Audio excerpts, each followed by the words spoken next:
Dragi ljudi, u Sisačko-moslavačkoj županiji planira se 18 projekata.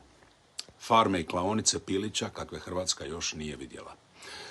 Kapacitet klaonica 270 miliona pilića godišnje. To je 30.000 pilića svaki sat, svaki dan bez prestanka. To je 4 puta više od ukupnog preradarstva u cijeloj Hrvatskoj. To samo ovi projekti. I to se ne planira negdje daleko. Postrojenja bi bila udaljena manje od kilometar od škola, vrtića, domova za starije, uz izvore pitke vode. Samo jedno postrojenje potrošilo bi 4 milijuna litara vode dnevno.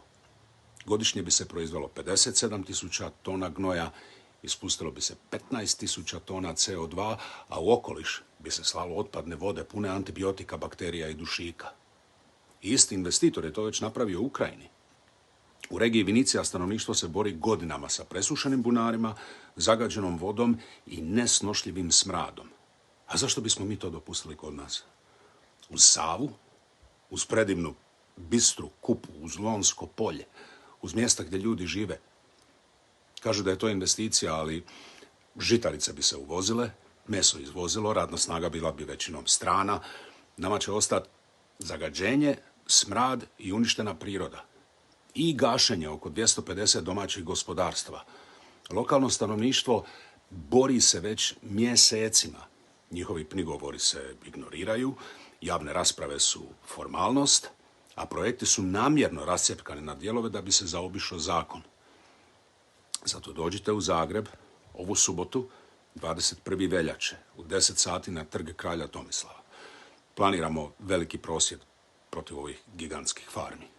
Dođite i povedite nekoga sa sobom. Ako ne možete doći, podijelite, molim vas, ovaj video dalje.